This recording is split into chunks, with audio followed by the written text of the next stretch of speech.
The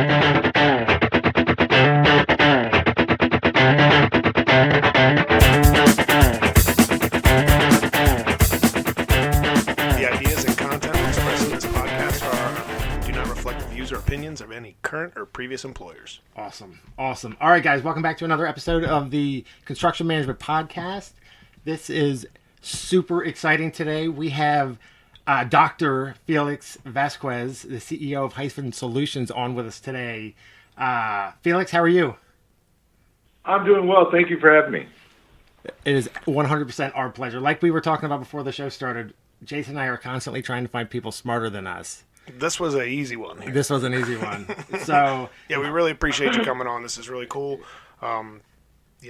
Hyphen Solutions and Build Pro is something that is in all of our lives. Everybody that listens to this podcast that is even interested in construction is going to have to be familiar with your software. Right. So, hey, Felix, how about you give us just a little bit of your background? Only the important things like where you were born, what your GPA was when you were in high school, the name of your first girlfriend. What kind of car you drive. Right. But why don't you tell us about yourself? Because, I definitely want to get to your company and the way you're really changing the industry, but we would like to just hear a little bit about you first. Well, okay, thank you. So I'll just tell you, at my heart, I'm a computer nerd. Always have been. If you guys remember the Atari and playing Atari video games, yeah, it's my first one. Good. So I was the guy who programmed on those things instead of just playing video games. So like in second and third grade, everybody's using the 2600. I bought the 5100 because it would play the games, but it lets you program. And I just had an affinity for that. And one of the things that I love the most is rubbing that in my dad's face. And I love my dad. He was a great mentor to me and a great role model. But I remember him always yelling at me saying, "Would you get off that stupid thing? No one's ever going to pay you to play with those things." Oh, my God. And, I love going back and going, "Hey, Dad, you know what I do for a living now? I get to play with these all day long." And so it's funny that, I kind of geeked out on those kinds of things, but I consider myself a lifelong learner. I love being less ignorant every day. And in order to do that, it means you have to learn something. You have to go do something. So went to school at A&M, was really technical, so I went back and got my MBA because I needed to be more balanced. And then my sister wanted to get a doctorate, so we said, okay, let's go get our PhDs. And so that's how we ended up educated, if nothing else. So I'd love to tell you I'm special because I got that, but my sister got one too, so it makes me a lot less special from that perspective. That is awesome. Cool. So that's how I started life, was just really wanting to be less ignorant every day. So I learned. Can I back up just a second? Did you say you worked on Ataris? Because that was my like programming on like what was very expensive console. Like, I'm sure your old man was probably giving you a hard time. Like, what are you doing in there? Well, I can remember sitting down on my 500-pound, 3-foot thick television as a kid, playing Atari, playing like Pong. Yeah, I had the 2600, but we got it just after Super Nintendo came out. Wow, that is awesome. That is awesome. I have a 13-year-old who likes to collect vintage video game systems, and he's got a ton of them, but he doesn't have an Atari, so he can't find one. It's a terrible collection. So I still have an 800 XL and a 800 XL, and I might have a 1200. Both still at my mom's house, and wow. Mom and Dad. And actually, you still have to connect them to a TV because they didn't come with monitors. That's awesome. And I think they both use, this will set my age, they both use cassettes in order to store data. Yep. I love it. You remember slapping that bad boy? I can tell you, that's what I use. That's awesome. And really got into home building by accident. While I was finishing up my MBA, I sat next to the CEO of a large home builder, and we started talking about computer systems. Just built a great relationship. Ended up going to work with them as their chief information officer, and a couple of years into that, I saw this software, and they were doing just-in-time arrival of labor and materials, and really looking at the construction schedule. And I thought, wow, that's really cool. If you can apply lean management principles and the stuff you do in retail, like inventory management, and like, okay, if I can sell this shirt faster, then I can get another shirt, and I can use my money over and over again. You think about, oh my gosh, if you took those principles and then applied those to a really intensive, capital-intensive project like residential construction, that the land has to be ready and then all the labor has to arrive and materials have to arrive with that, or stuff grows legs and walks off your job site like lumber packs. And I love cabinets getting early, because when cabinets get to a job site early, it's bad for the cabinet guys, but if you have to cut anything, cabinets are really the ideal size to cut stuff with. I mean, they're just perfect. They land at your hip. You can take your Sawzall and go to town, or your skill saw and go to town with that. But that's bad for the cabinet guys, right? That's it's bad for the home. That seems like something that would upset me on the job site. Yeah, that's a Rampage inspiring thing. Hey, so how long ago was that? Because Jason and we've both, we've been in the industry for a while, and we've talked about kind of the evolution of management software programs. When we first started, I guess it was a little after we first started, if I'm being honest, we had a program where we used, and all it did was scheduling. So when you sat down with this home builder, I mean, did they give you the idea, like, look, I need to have all this integrated together? Or did you start with like scheduling, and then did it just grow organically from there to include accounting? Because I was always under the impression that Build, for example, started as an accounting program and then morphed into a construction program. So it really started as a scheduling program, and what I felt like, I joined in 2002, so I've been here a couple of minutes. But I joined in 2002 when we were doing this on the RIM Blackberries, if you remember back then, with the definitely Blackberries, and like and like an inch and a half screen, like, oh, okay, there was a lot of scrolling back in those days. But we started on that, and what I realized is, like, the scheduling is useless without the associated PO. So you really have to bring in the PO. That way you can tell what's supposed to be on the job site. Is it the right material? Did they miscount something? And then as we started looking at that, we're like, well, okay, if you're doing 20,000 homes or 30,000 homes or any number of homes that's more than a couple, you don't want to take all that data and type it in from your purchasing estimating system or your accounting and payroll system, and take that and type it into your scheduling system, and then take that and send it separately to your suppliers. The idea was, hey, look, information, the vision early on, information needs to be entered one time, and that should be at the point of occurrence of the activity. So if where I get my purchasing from is when I'm doing my RFP, RFQ process, and I collect that data, and that's going to be my purchase orders, then I should get the data from there.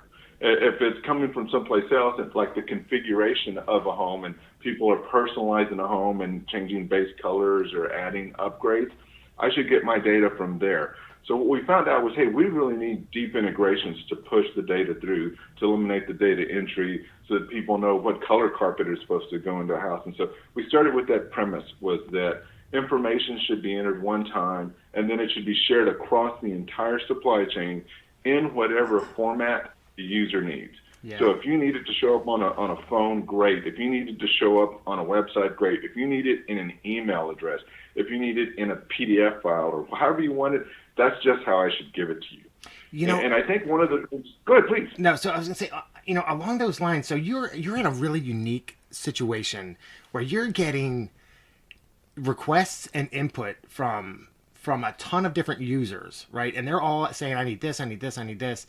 So you are almost in a position where you get to look at that and you can predict the future of where the whole industry is going, and what the evolution of that of the technology in construction is going to be. That must give you some just incredible insight as to where you need to push the software to go. So I would tell you that we are wicked smart here, and we know where stuff is going, but that would just be a lie. I mean, there are a ton of smart people here, but the answer is the biggest thing we do is listen to our customers, whether that customer is a superintendent out in the field, a project manager back in the office, a VP of operations, whether it is a plumber, an electrician, or whether it is a concrete guy who says, hey, this is really cool, but it won't work for me for these 3 reasons, and if you fix those, oh my gosh, you could really move my business. So, for example, if you're saying as a supplier, gee, this system's really good when people use it well, but if I have one guy in one community that schedules improperly, it throws off everything for me. Right. And so we start putting things in the system like, okay, let's not just look at what the builder's saying. Let's say what all the other suppliers are saying by their activities and their clicks in the network. So think of this from a standpoint of if you are installing countertops, you know what you really need to be done before you show up to a job site? Cabinets. The cabinets? Yeah. There's nowhere to put those, right? And so if they're not done, then you end up showing up to the job site with your perfectly fabricated granite or quartzite or whatever you're using, and there's nowhere to put those. So you either take those back to the office, and moving them around, you risk breaking, or you leave it in the job site in the garage, and you hope that they're still there and undamaged when you come back. You hope. You hope. Yeah, no kidding. Yeah. Or you have to manage it. Yeah, or you have to manage a series of security cameras to try and figure out who's doing it. It's funny you say that, because one of the biggest messages we put out to these to our construction managers and on the show is to be ready. You've got to be ready for your trade partners, right? So, and your program does a great job of letting them know, hey, I'm ready. They've started the task. I'm ready for you to come out. This is the date I need you to do it or to start it. This is the date I need you to complete it. And I would love to say it works seamlessly. But it's construction. There's always something. So, but the job site moves, the weather moves. Yeah, people have kids that play soccer or baseball or football, and I'm going to leave at 2 so I can get to the game on time. And things don't always finish, even though your plan was for them to finish, right? For sure. And so because of that, we take in all the clicks that are going through the network. And so now in Supply Pro, if you're the countertop guy and the builder said be there on Thursday, you can look and see your task will actually change colors and tell you, hey, the guy in front of you isn't done yet. Maybe you should show up at noon instead of 8 a.m., and maybe you'll be able to follow him around the house and install your cabinets. The other piece that's interesting about this, and you talked about this a little earlier today, was, hey, all those clicks and stuff, they mean something. And so when we compare our data as a leading indicator of which direction construction is headed, do we see anything? And the answer would be yeah. If you look at the Census Bureau data that they put out on construction home starts, single-family starts, things like that, our data aligns really, really well with them. The biggest difference between our data and their data is I have mine on the day it's happening, and 3 months later, the Census Bureau releases what mine was on that day. So we line up really well. And so, like, as a leading indicator, that's kind of cool. We just haven't published that. You'll probably see us start producing hyphen indexes by the end of the year, which give a general indication of the direction of change, up or down, and the intensity of that change. Are we expanding faster? In what markets, what areas are we seeing the expansion? So I think you'll see that coming out. Well, I have to tell you, I would always expect the government to be late with news. Behind the guys out there grinding? Behind the guys out there actually doing the work. That is awesome, because one of the biggest things that is affecting our industry is labor shortage, skilled labor. And if we can have all the best programs, all the best, plan for the best, but if we don't have the guys actually go out there and turn the screws and beat the nails in and everything else, it makes it makes it tough. And if they're showing up to a job that's not ready because the schedule isn't managed properly, then it takes twice as many guys to do the same amount of work, which compounds the problem. I'm telling you, the big message we have is I already said it, but be ready for your trades. Because if they know that you're not going to be ready, they are not showing up. Right. They're going to go somewhere else. And they're going to put those notes in Supply Pro, and your boss is going to find out. That's right. It's not ready. They're going to keep track of it. Exactly. And what I like to say about our systems is our systems allow you to choreograph the chaos that is residential construction. Now, to that end, every CM out there is that guy at the front, and he's got the two things, and he is orchestrating, right? He is the conductor and driving all those things. The delta is between a real conductor and what the CMs have to do on the job field, on the job site, is that conductor, he gets to really tell everybody when to be there and how to be there and how they play their instrument. Yeah. The CM doesn't control all those outside organizations, so he's trying to coordinate with people as opposed to always getting their compliance with what he's asking them to do, right? And so because of that, you're truly choreographing chaos. I mean, and you're trying to make it all work together at the same time, making sure that information is published to everyone else who's dealing with, hey, I meant for this to happen today. It didn't happen. Now, what are the ramifications of that not happening? And that's why it has to be transparent. Everyone has to see the same data. No one can have a better insight into the information, because then it puts all the other players at a disadvantage. So when you're monitoring how your products are being used, where do you see, because everybody talks about their smartphones or tablets. I mean, do you see a lot of the CMs, a lot of these construction managers utilizing wearable technology or mobile technology with BuildPro? Almost inevitably. It's rare that I see a guy only tethered to a desktop in a trailer. I mean, that's just really rare in this day and age. With the ubiquity of high-speed internet, with the growth of tablets and becoming more approachable from a pricing standpoint, their long battery life, I'm seeing a lot of guys using mobile technology in the field. The one thing that I'm seeing on both sides is proliferation of cell phones. And not like it was back when we were talking about, having a 1.5 inch by 2 inch screen, but now we're talking about, 6 inches by 3 inch, bezel to bezel, like full on. So you'll see a new phone app come out. I just went through the demo of it. It's in user acceptance testing right now, but you'll see a new phone app come out for the builders. The suppliers have been using the phone app for years, and the reason is they didn't get tablets. Builders got tablets and laptops and stuff like that, but the average field guy didn't get that. And so when I look at, okay, well, why should your supplier be using the phone? I will tell you, because it reduces his DSO. DSO is your day sales outstanding, which means it helps him collect money faster. And if he can collect money faster, then he can add people. He can pay his current people faster, and he can keep everybody happy. That's definitely true. Definitely true. You know how I know, Felix? It's because they used to hit us up for the money that we owe within 2 weeks. And now it's like 10 seconds after they're done with the job. They're like, "What? Well, haven't you paid me yet?"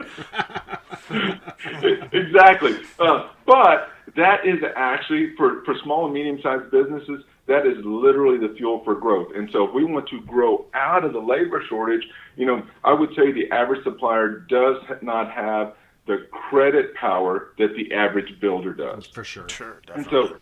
And so, so if you're giving your suppliers good job site readiness, like it's ready when you tell them to show up, if you're paying them on time and fairly, and you are paying them fast compared to other builders, you as a builder really need to be telling your suppliers that and show him that with data.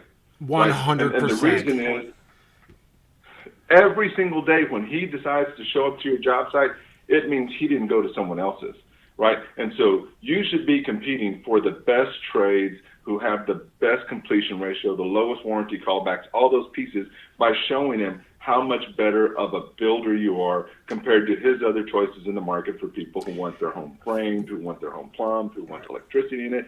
You really should be using that data to go like, yeah, you can go over there. They're going to pay you wrong when they pay you late, and they're going to give you terrible job site readiness. You're going to get to see a lot of Netflix or I Love Lucy reruns because they're just going to not do the work the way that they should. They're not going to do it in a professional manner, and they don't have the systems to give them the information, and more importantly, to give every one of their suppliers the information they need to do the job effectively. Felix, it's like you have a window to my soul. Because everything you're saying is, we preach it to our construction managers. We want the very best subs and our trade partners, and the only way we are going to do that is if we are the very best builders for them. Yeah. We make them the most amount of money. They're able to come in, do their work uninhibered.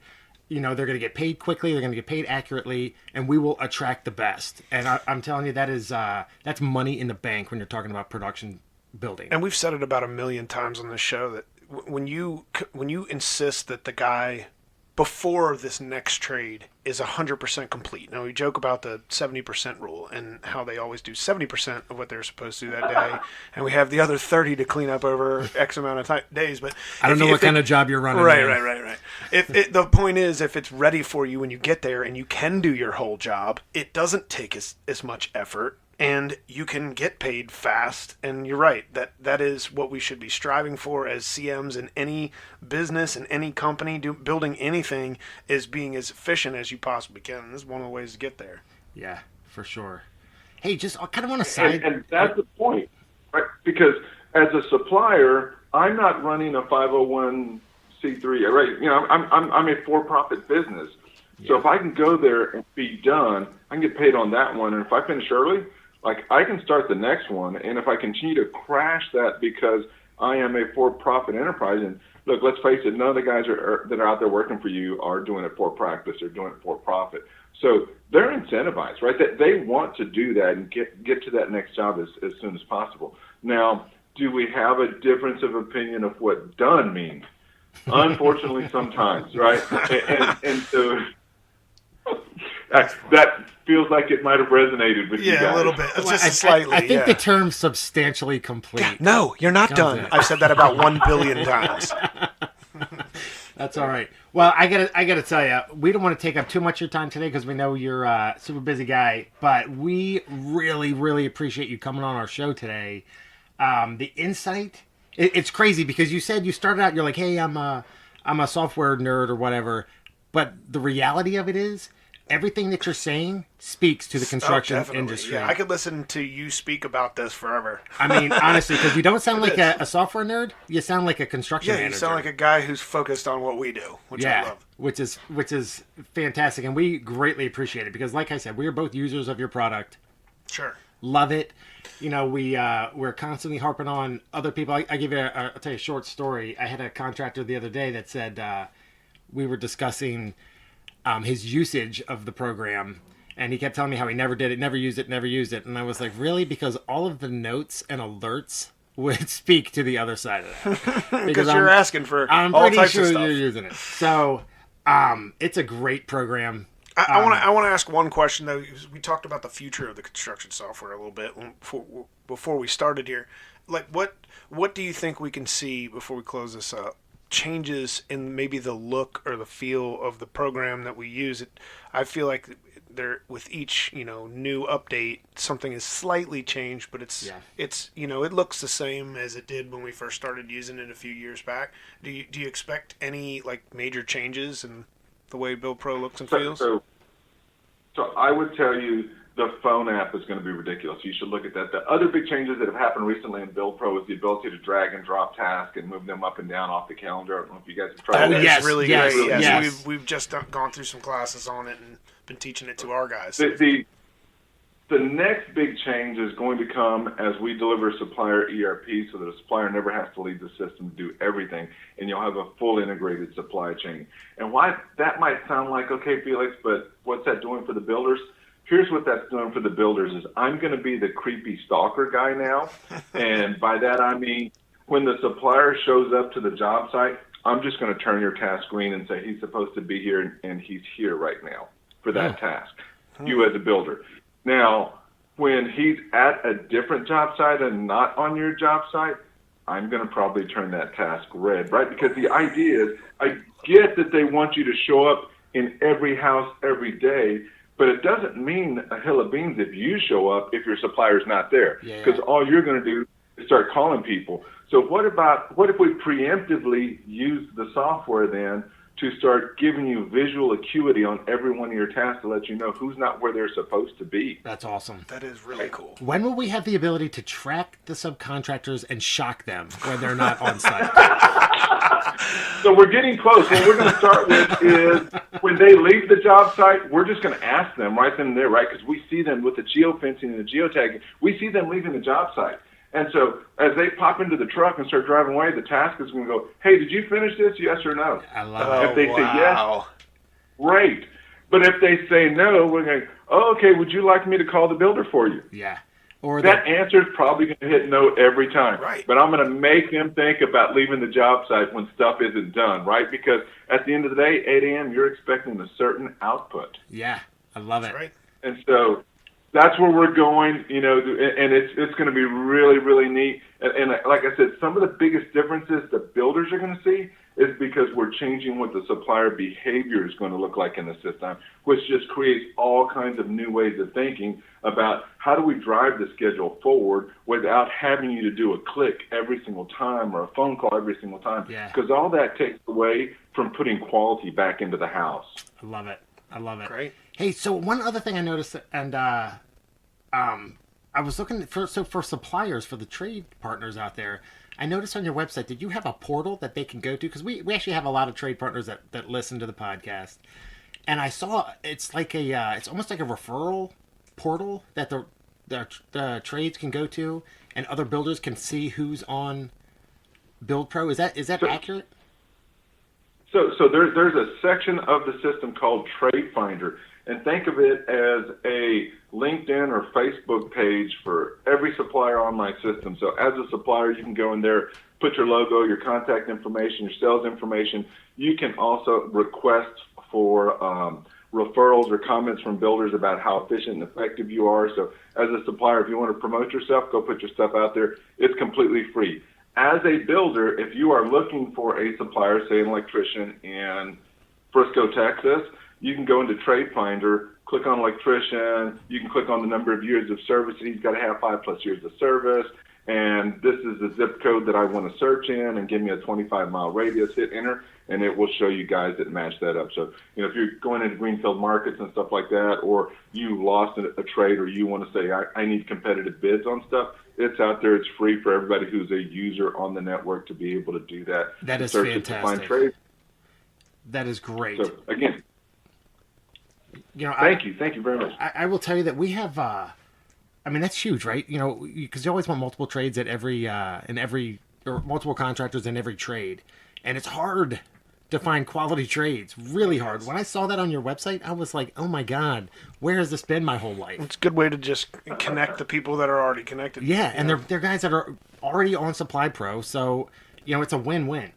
Anyway, so we don't want to take up too much of your time. I'm sure we already have. Once again, Jason and I have managed to make ourselves smarter and our guests a little dumber. So we really appreciate your time today. We really appreciate you coming on. It's we know you're a busy guy, and just to come on, give us some insight is really awesome. For our listeners out there, once again, we want to tell you guys, go to the website, go to Instagram, subscribe to the podcast. Our live event is going to be at Vanish Farm Brewery in Leesburg, Virginia. We're not going to announce a date yet because we're trying to make it awesome, more awesome. I think I just made myself dumber with my English, but that's all right. We will announce everything shortly. I know I've been promising to get it out there, but it's a real thing. It's really going to happen. It's a real thing. It's becoming more and more difficult as we try to make it bigger and bigger. Well, thanks again, Felix. That was great. We really appreciate it. Yep, awesome. All right, guys, thanks so much for listening, and we'll be back soon. Thanks.